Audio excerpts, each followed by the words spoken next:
Hey Mark, what are some of the common issues that we run into? There's not a lot. We have a few, but some of them are, a lot of times it's installer issues, but Okay. one thing we do see commonly is that the customer will, duct their unit and they're not ducting it properly, right? They're Yeah. not consulting with us, they're not consulting by proper designing of ventilation air or based on how much CFM. So, in cases, you've seen it too, where they'll literally take this and build a small plenum and they'll put a flex duct or something on, Yeah. right? I understand. With a 6-inch dryer vent. Exactly, right? And it's just because that's what they can buy at Home Depot or their, hardware Yeah. store, right? But it's not going to work properly. You need to make sure, if you're going to vent it, make sure you're reaching out, or duct it, you make sure you're reaching out and getting the right sizes, right? You've got so much CFM. This unit's 1500 CFM, you're trying to move through the ductwork. You can't use a 6-inch dryer vent or even an 8-inch, flex vent and expect that to work properly. So that's one of the more common ones. I would say another common one that you see from time is when they are taking it outside of the space, they're putting the units in unconditioned space. So in that situation, we never recommend you have it in unconditioned space, right? This isn't designed to be outside of the environment. It needs to be in a tempered air condition, because what will end up happening in that space is that you've got this warm unit that's being ducted and this cold environment potentially that's around it.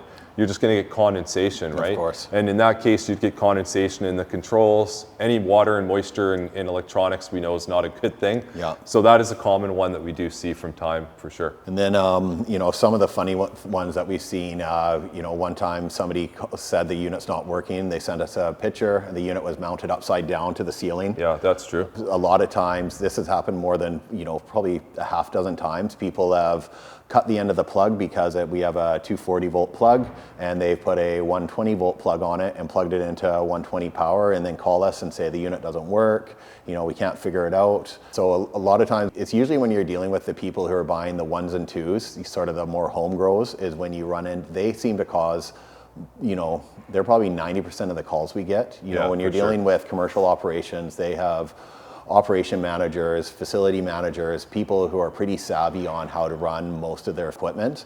So 9 times out of 10, it's usually the homeowner or the smaller operator that's going to run into some of the more interesting calls, I should say. What I like to recommend too is just read the manual, right? I know as guys, we don't like to read manuals for anything, but with something like this, read the damn manual, right? It makes such a difference, right? It'll lay out all proper installation, right? You need proper drain sloping, you need all these different things, how to set up the parameters, how to even do advanced parameters in case you're going to be using this unit in a dry room or cure room where you have low temperatures and you want to use advanced parameters to really dial the unit in, right? So just read the manual. That would probably eliminate 75% of our calls if people read the manual, for sure. Yeah, and the voltage is another one too.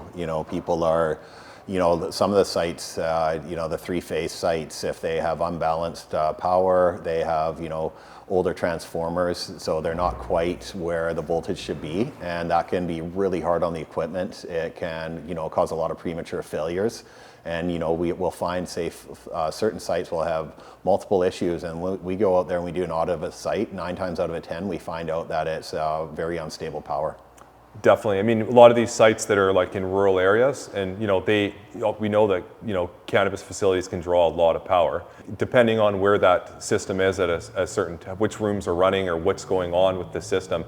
All of a sudden the demand goes from X to Y, and they just created a huge current imbalance, right? And the voltage drops, and then we see voltage issues like that. So a lot of people aren't aware that you can call BC Hydro. They'll do a power analysis of your site.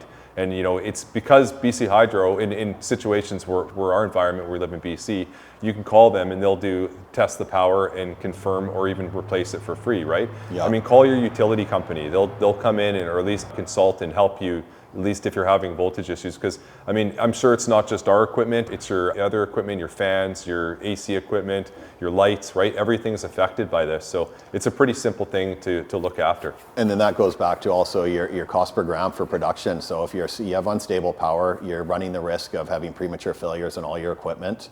And the whole name of the game is, how do you run as efficiently as possible to make it so at the end of the day you're as profitable as possible? And I would say we're pretty lenient. There's a lot of times we'll get into it and we'll do the analysis and we'll find out that it was due to a power failure of some sort, low voltage.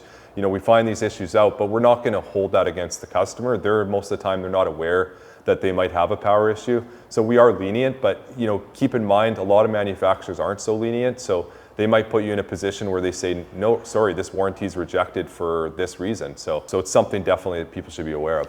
Yeah, it's something that we're really proud of with Cannadri is that we're always working with our end users, and being from the industry, we really understand a lot of the pains and trials that go into running a facility. It's by no means is it easy, and we see it from a grower's point of view, not a manufacturer's point of view. It's a lot different, I'd say. I think if you can succeed in operating a grow, you can succeed in any business. Yeah, it's true. Like straight up. It's probably the hardest business there is. I mean, Yeah. you are faced with every kind of advantage, but every disadvantage at the same time. And you know, it doesn't matter what day it is, you're always something's gonna go wrong.